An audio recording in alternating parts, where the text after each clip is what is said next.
दोस्तों आज हम द हॉस्टाइल मूवी को एक्सप्लेन करेंगे जो साल 2017 में रिलीज हुई थी। ये मूवी एक हॉरर थ्रिलर मूवी है और अगर आपको भी मेरी तरह हॉरर मूवी पसंद है तो ये वीडियो आपको बिल्कुल भी डिसअपॉइंट नहीं करेगी। मूवी की शुरुआत में हम एक जूलियट नाम की लड़की को देखते हैं जो वैन में बैठी एक वीरान शहर में सफर कर रही थी जहाँ पर कोई भी नहीं था और सब कुछ खत्म हो गया था और जो लोग बचे हुए थे उनमें सिर्फ जूलियट और देश के कुछ फौजी थे। जूलियट इस वक्त अपने साथियों के लिए शहर में जरूरत का सामान ढूंढने के लिए निकली है।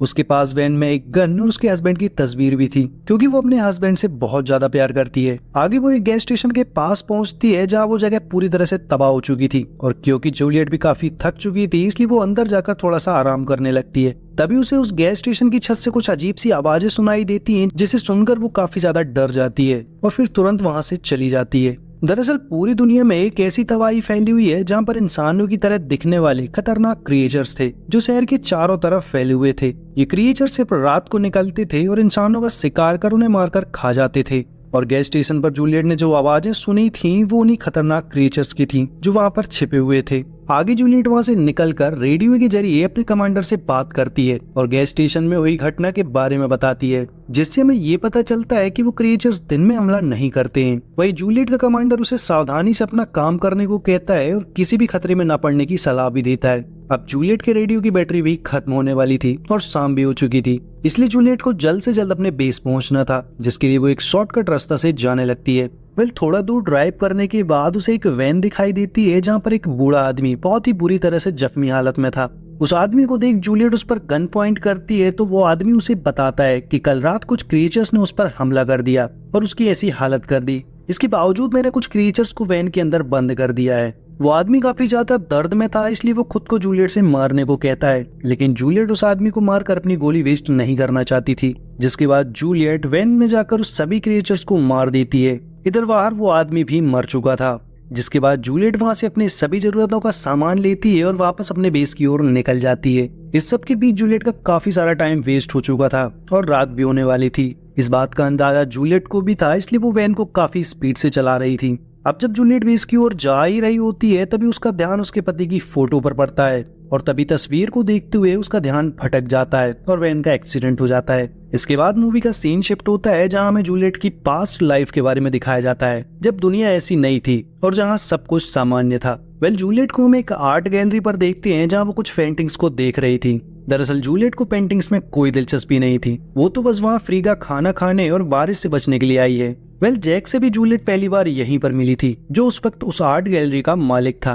अब जब जैक उसके पास आता है तो वो उससे पूछता है कि तुम्हें बेकन पसंद है तो जूलियट उससे कहती है कि नहीं मैं वेजिटेरियन हूँ। दरअसल बेकन एक पेंटिंग आर्टिस्ट का नाम था और जूलियट को उसके बारे में नहीं पता था जिस वजह से जूलियट का वहाँ पर मजाक बन जाता है तो शायद इसीलिए वो तुरंत वहाँ से जाने लगती है। जैक भी उसकी बातों से समझ गया था कि उसे पेंटिंग्स के बारे में कुछ भी पता नहीं है। खैर बाहर बारिश बहुत तेज हो रही थी तो जैक उससे कहता है कि तुम यहाँ पर अब फंस गई हो तो आओ मैं तुम्हें कुछ पेंटिंग्स दिखाता हूँ।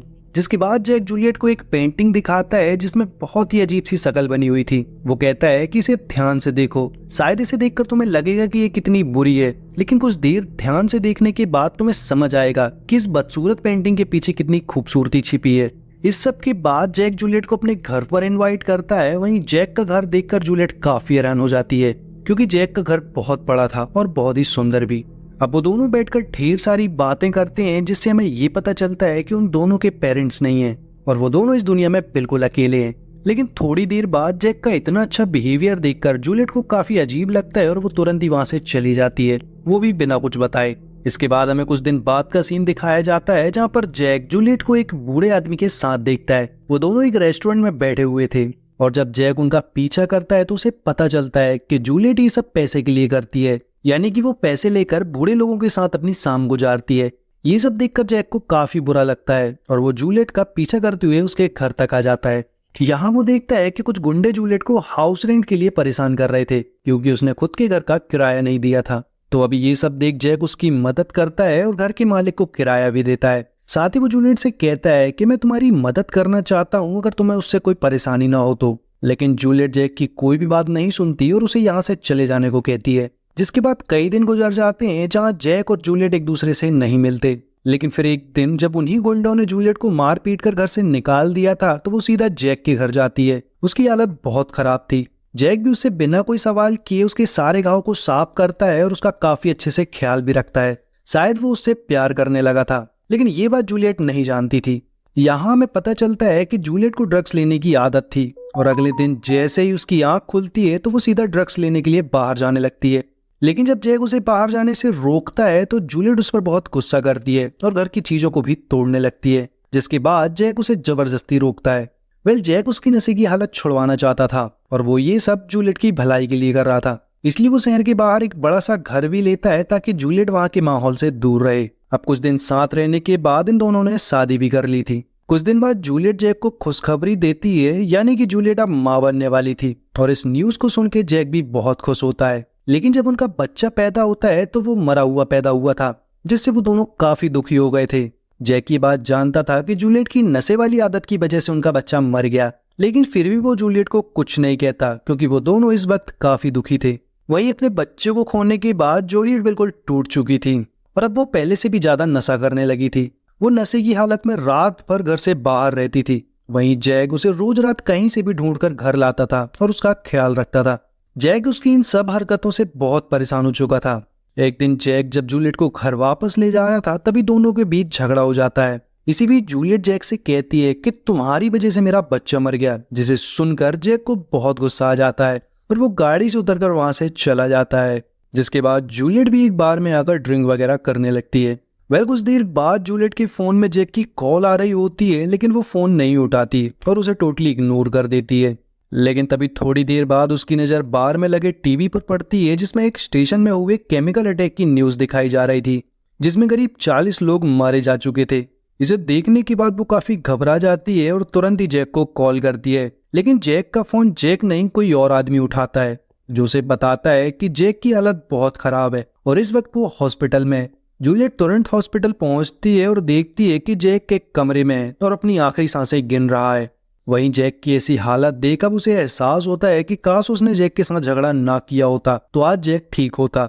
जैक पूरी तरह से आइसोलेटेड था और बात भी नहीं कर पा रहा था, लेकिन फिर भी वो एक बोर्ड के जरिए जूलियट को बताता है कि आज भी वो उससे बहुत प्यार करता है। जूलियट को भी अपनी गलती पर पछतावा था और वो उसे खोना नहीं चाहती थी। उसे पूरा यकीन था कि जैक जल्दी ठीक हो जाएगा। अगले दिन जब वो हॉस्पिटल पहुंचती है तो वहां पर उसे जैक नहीं मिलता है और जब वो हॉस्पिटल के स्टाफ से पूछती है तो वो लोग उसे बताते हैं कि जैक अब मर चुका है और उन लोगों ने उसे जला दिया है क्योंकि वो पूरी तरह से इन्फेक्टेड था।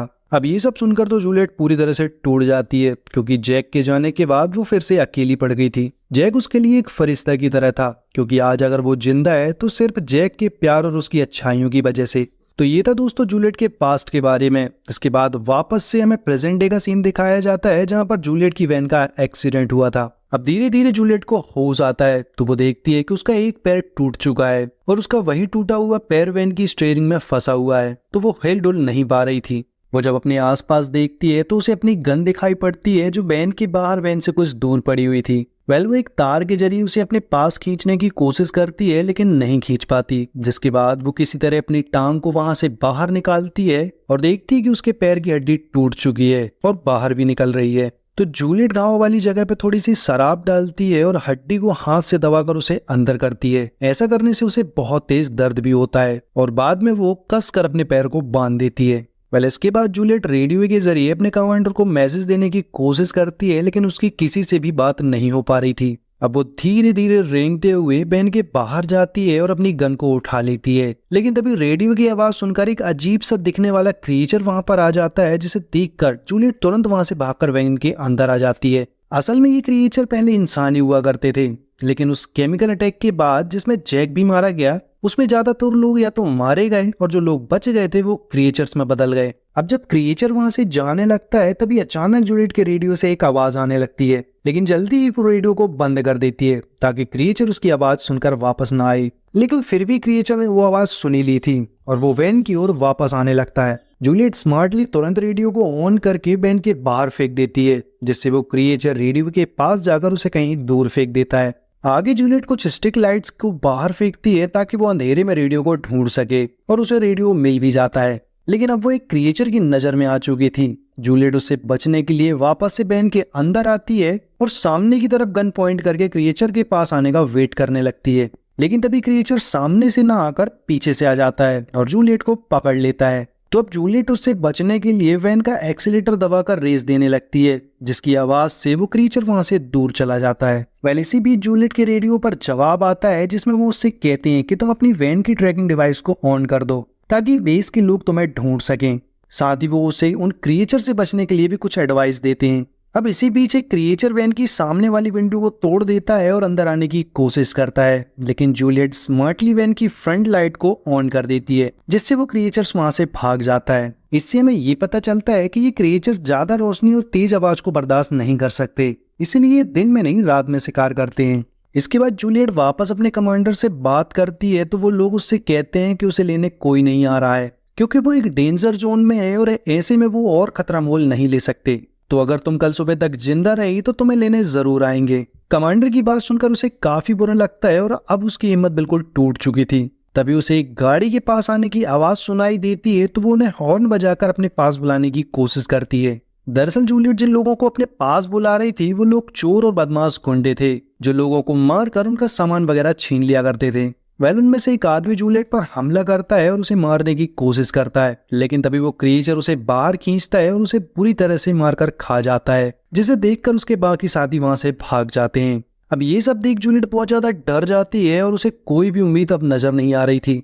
वो सोचती है कि इस क्रिएचर के हाथों के मरने से अच्छा है वो अपनी जान खुद ही ले ले, लेकिन फिर वो हिम्मत से काम लेती है और डिसाइड करती है कि अब वो क्रिएचर से लड़ेगी। तो अब जूलियट एक पेट्रोल कैन को वैन से बाहर निकालती है और वैन से कुछ दूर जाकर एक फ्लेयर को जलाकर क्रिएचर को अपने पास बुलाती है। जैसे ही वो क्रिएचर पेट्रोल कैन के पास पहुंचता है तो जूलियट कैन में शूट कर देती है, जिससे वहां पर एक बहुत बड़ा धमाका हो जाता है। लेकिन अब भी क्रिएचर जिंदा था, वो मरा नहीं था। वो वापस से जूलियट पर हमला करता है और उसे उठाकर वैन से दूर फेंक देता है। इस बार जूलियट खुद को बचाने के लिए क्रिएचर पर शूट कर देती है, जिससे वो क्रिएचर वहीं नीचे गिरकर मरने लगता है। वहीं जूलियट का भी काफी ज्यादा ब्लड लॉस हो चुका था और वो बहुत थक भी चुकी थी, इसलिए वो भी वहीं पर लेट जाती है। अब जब सुबह होती है और क्रिएचर को होश आता है तो वो धीरे धीरे जूलियट की ओर आगे बढ़ने लगता है। इधर जूलियट भी उसे पास आता देख उसे शूट करने की कोशिश करती है, लेकिन उसकी गन में गोलियां ही खत्म हो चुकी थीं और इसके पहले कि वो गन को रिलोड कर पाती वो क्रिएचर उसकी बॉडी के ऊपर आ चुका था। और यहाँ पर वो क्रिएचर जूलियट को वैसे ही छूता है जैसे उसे जैक छुआ करता था। जूलियट तुरंत समझ जाती है कि जैक मरा नहीं बल्कि वो जिंदा है, बस वो केमिकल की वजह से क्रिएचर में बदल गया है। यहाँ पर हमें ये भी पता चलता है कि जूलियट जिससे वो पूरी रात डर रही थी और उससे बचने की कोशिश कर रही थी वो जैक ही था। जैक दरअसल जूलियट को मार नहीं रहा था, वो तो दरअसल दूसरे क्रिएचर से उसे प्रोटेक्ट कर रहा था।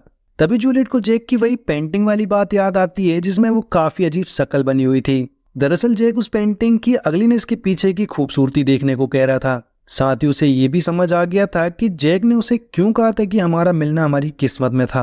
वेल इसके बाद हम देखते हैं कि जूलियट जैक और खुद को गोली मार लेती है। वो जैक को गोली इसलिए मारती है ताकि जैक इस नर्क से आजाद हो जाए, और खुद को गोली इसलिए मारती है क्योंकि वो जैक की इस हालत का जिम्मेदार खुद को मानती है। और इसी के साथ ही मूवी यहीं पर खत्म हो जाती है।